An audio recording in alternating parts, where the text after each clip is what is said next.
कुंडलिनी क्या है? अभी मैं बोल रहा हूं, ये कुंडलिनी है। आप सतर्क हैं और सुन रहे हैं। अगर आप सतर्क होकर सुन रहे हैं, ये कुंडलिनी है। एक फूल खिल रहा है, वो कुंडलिनी है। एक कुत्ता भौंक रहा है, वो भी कुंडलिनी है। या दूसरे शब्दों में, अस्तित्व की मौलिक जीवन शक्ति को हम कुंडलिनी कहते हैं। अब सिस्टम के भीतर, मानव प्रणाली के भीतर, अगर आप इसे एक तरह के जीवन पैकेज के रूप में देखें, तो ये जीवन का एक टुकड़ा है। जीवन का ये टुकड़ा एक खास तरीके से इस ऊर्जा की परतों के साथ पैक किया गया है। ऊर्जा का एक आयाम तुरंत जीवित हो जाता है क्योंकि यह आपके अस्तित्व की प्रक्रिया के लिए जरूरी है। ऊर्जा के अन्य आयाम तब तक जीवित नहीं होंगे जब तक आप उनके बारे में कुछ नहीं करते, जब तक आप उनके बारे में जागरूक नहीं हैं और उन्हें एक खास तरीके से सक्रिय नहीं करते, तब तक वे अस्तित्व में नहीं आते। वे शांत रहते हैं। निष्क्रिय ऊर्जा उस ऊर्जा से बहुत बड़ी है जो अभी उपयोग में है। अपना जीवन चलाने के लिए, एक भौतिक जीवन को पूरी तरह से जीने के लिए, एक पूर्ण भौतिक और बौद्धिक जीवन जीने के लिए आपको चक्रों में से बस 21 चक्रों को सक्रिय करना जरूरी है। इन 114 में से अगर 21 सक्रिय हैं तो आप पूरा जीवन जिएंगे। आप किसी भी कमी को महसूस नहीं करेंगे। आप एक पूरा भौतिक जीवन जिएंगे। आपके जीवन में कोई समस्या नहीं होगी। आप सोचेंगे कि आप एक बड़ी सफलता हैं, लेकिन आप केवल 21 हैं, जो कि 21% से कम है। 114 में से 20% से कम। 20% से कम में भी आप बिना किसी कमी के पूर्ण जीवन महसूस करेंगे। जीवन का बाकी प्रतिशत, वो किस बारे में है? अगर आपका इरादा सिर्फ अच्छे से जीने का है तो इसकी जरूरत ही नहीं है।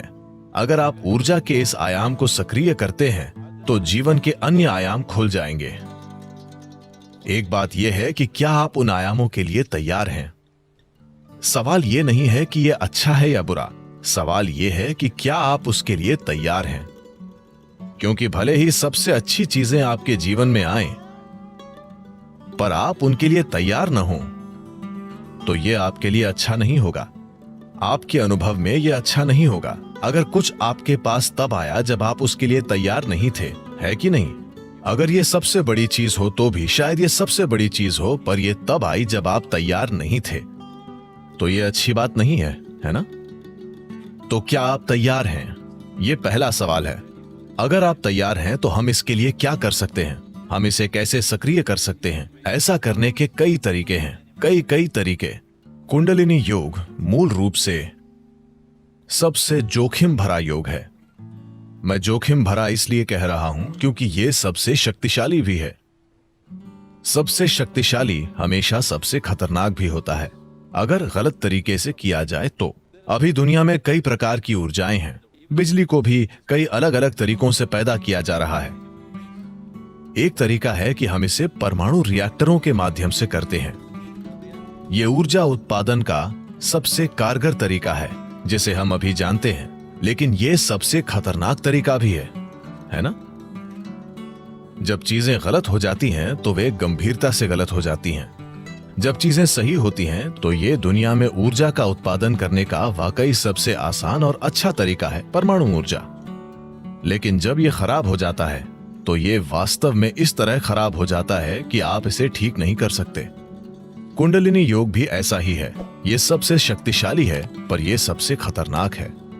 जरूरी तैयारी और मार्गदर्शन के बिना, विशेषज्ञ मार्गदर्शन, निरंतर मार्गदर्शन और देखरेख के बिना किसी को कभी इसका प्रयास नहीं करना चाहिए। पर समस्या यह है कि इस पर किताबें लिखी गई हैं और सभी उच्चतम योग करना चाहते हैं। कोई भी ए से शुरू नहीं करना चाहता। सब जी के साथ वर्णमाला शुरू करना चाहते हैं। यह रवैया अपने आप में ही खतरनाक है। जो शक्ति जीवन में परिवर्तन ला सकती है वो जीवन का विनाश कर सकती है, सिर्फ इसलिए कि जरूरी प्रतिबद्धता, समर्पण, ध्यान और समझ के बिना इसे किया जा रहा है।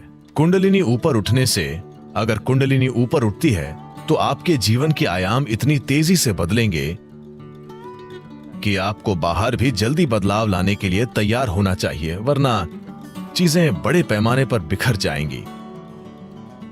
शास्त्रीय यौगिक परंपराओं में हम पारिवारिक स्थितियों में रहने वाले लोगों को एक प्रकार का योग सिखाते हैं। एक अन्य प्रकार का योग है जो हम तपस्वियों को सिखाते हैं। ईशा में हमारे पास दोनों रूप हैं। हमारे पास तप योग है और सामान्य योग भी है। हम आपको तपस्वी योग कभी नहीं सिखाएंगे। ये योग का सबसे शक्तिशाली तरीका है, लेकिन इसमें अनुशासन और फोकस की जरूरत होगी जो आप अपने सामान्य जीवन में नहीं कर पाएंगे। अगर आप उस तरह का योग करते हैं तो यह आपके बाहरी जीवन को तुरंत तोड़ फोड़ देगा। अब ये योग आपके जीवन में जोड़ तोड़ करने के लिए नहीं बनाया गया है। यह आपके जीवन को बेहतर बनाने के लिए बनाया गया है। जब जीवन बेहतर होता है, जब चीजें बेहतर होती हैं, आप अधिक पैसा कमाते हैं, आपका बिजनेस बेहतर हो रहा है, आपका पेशा बेहतर हो रहा है, आमतौर पर दुर्भाग्य से परम की तलाश करने की आपकी लालसा धीमी हो जाती है। हाँ, तो वास्तविक अर्थों में ये तरीका अच्छा नहीं है, पर यह आज की दुनिया में काम करने का एकमात्र तरीका है, और ये एकमात्र तरीका है जो अधिकांश लोगों के लिए कारगर होता है। बहुत कम लोगों के लिए हम इसे अन्य तरीकों से कर सकते हैं। हम इन सभी चीजों को दरकिनार कर सकते हैं और बस बहुत ही शक्तिशाली तरीके से काम कर सकते हैं, पर यह उनके आसपास के सभी सामाजिक ढांचों को खत्म कर देगा जो हर किसी के लिए अच्छा नहीं है। तो ये विभिन्न आयाम हैं। अगर कुंडलिनी योग का अभ्यास करना है तो आपको एक निश्चित प्रकार के वातावरण में होना चाहिए। आप सामाजिक परिस्थितियों में रहकर कुंडलिनी योग नहीं कर सकते, वरना कुंडलिनी योग के नाम पर आप कुछ सरल कर रहे हैं, क्योंकि कुंडलिनी योग आपको कुछ दिनों के भीतर बदल सकता है।